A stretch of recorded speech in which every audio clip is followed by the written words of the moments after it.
I'm Dominic Danson, and I am the director for I Am Nowhere. I Am Nowhere is a short film written by Samuel Adams about essentially what happens to a group of people after the fall of civilization. What happens when your core basics, your technology is taken away from you? What happens to you? Are you the kind of person that will pull together with whoever's left and create a world that's worth living in? Or are you willing to sacrifice everything that makes you human just for your own survival? We end up finding a group of characters who are in precisely that position, and then something happens to them which forces them to make that choice. For me, as a director, I Am Nowhere is a really fascinating project. It deals with something that a lot of us have thought about, particularly with the pandemic. It's that sense of isolation, but also that sense of having your communications taken away from you. One of the things that's kept us all a little bit sane over the last few months is being able to talk to our loved ones over Zoom, Google Hangouts, FaceTime, whatever it might be. We've been able to see and talk to people. We've been quite privileged in the fact that we can do that. But what happens if the world were the way it was in the 1960s, the 1930s, the 1800s, before this kind of mass communications technology was available, before the internet was available, before we could just text each other somewhere to meet up, before we could just see pictures of anywhere that we want and anyone that we want just with a Google search. So this film takes all of that luxury and makes it dangerous. It makes it life-threatening, so you can't use it. And what happens to a human being when they can't talk to the people they love, who are now spread all across the country, all across the world? You lose part of who you are.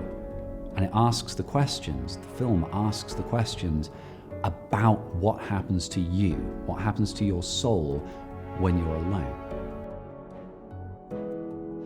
One of the things that we were very keen on doing with our background in 48-hour film competitions and making films for those is that we wanted to go away and set the tone of the entire piece in a short film. So we set ourselves that brief. We wanted to go away, conceptualize a 2-minute film, what this world might look like. We were very fortunate that we managed to film on Old Hunstanton Beach in the north of Norfolk. We got permission from the Lestrange estate to go and film up there, and our producer Joe managed to make sure that the entire shoot was perfectly safe under lockdown. And it was a very windy day and incredibly difficult to film in because it was so cold. But we ended up benefiting very, very much from that look and feel. And what we've got is a short promo that sets up our world. It sets up our main character, John, as the kind of person that he is, the person that looks after himself, even though he might not want to at points. And you get that visual feeling. You get that sense of isolation. There's nothing else in the frame lines except from our two characters and their landscape. And you have that sense that because of the absence of technology, that this is a different world. It's an oppressive world. It's a world that you might not want to be in if you examine it too closely. We've all had that thought of, I would love to bin technology. On the drive down here to film this video, I was talking to my wife, Jo, just saying exactly that. Sometimes it would be really nice to bin technology, go and live on some land, eat what you grow, and trade for clothes. But when you really break it down, it's not pleasant. You're completely alone, and you can't talk to anyone except the people around you, which more often than not aren't people you choose. One of the big challenges for us is making sure that the location is exactly right. What's really going to make this film, or break this film, is where it's set. We've got a fantastic team in Samuel, Sam, and Joe. We've got a wonderful DOP, John Sellings, who's joined us, and a fantastic illustrator, Scott Gazzard, who has come on board to do our storyboards and art boards. All of them are amazing at what they do. So I have absolutely no worries about physically making this film. It's going to work, and it's going to happen one way or another. The thing that's really going to make it is that location, is finding that remote building, that remote landscape, somewhere that we can do our traveling montages. All of that kind of stuff is really going to add to the feel and the soul of the film. So we need help. We've put our own money into this project. We've put our own money into making our promo film. We're bringing our own equipment. We've committed to this, and it's going to get made no matter what.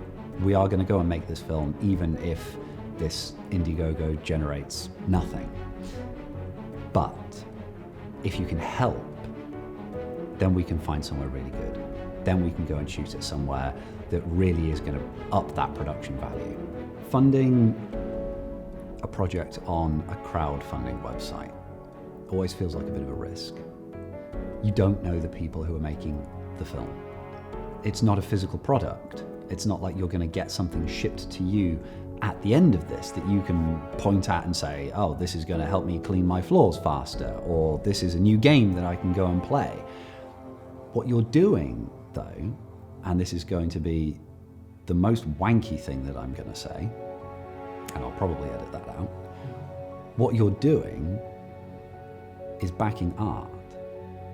You're helping give people like us the chance to take what we do to the next level.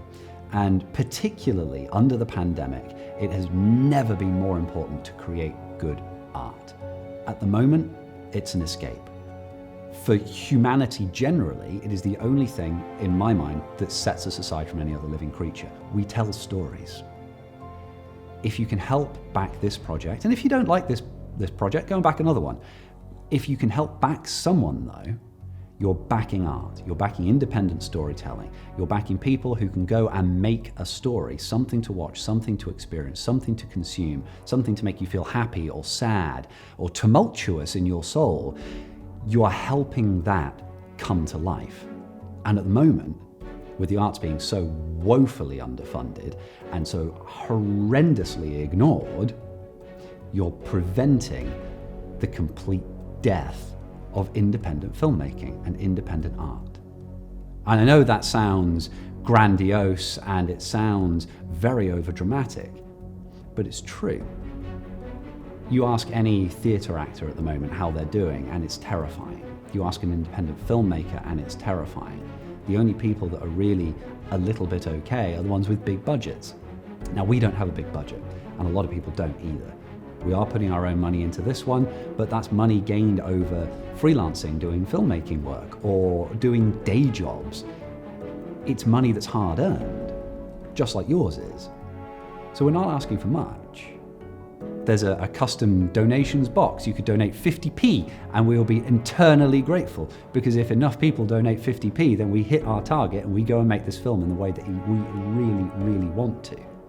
And we're going to get partnerships from friends of ours that we've met throughout the industry to hopefully get some better equipment. So your money, if you choose to donate, will go on those things that really will level this up. It will go on the location. It will hopefully go on paying anybody else that needs to come on board that isn't part of our core crew.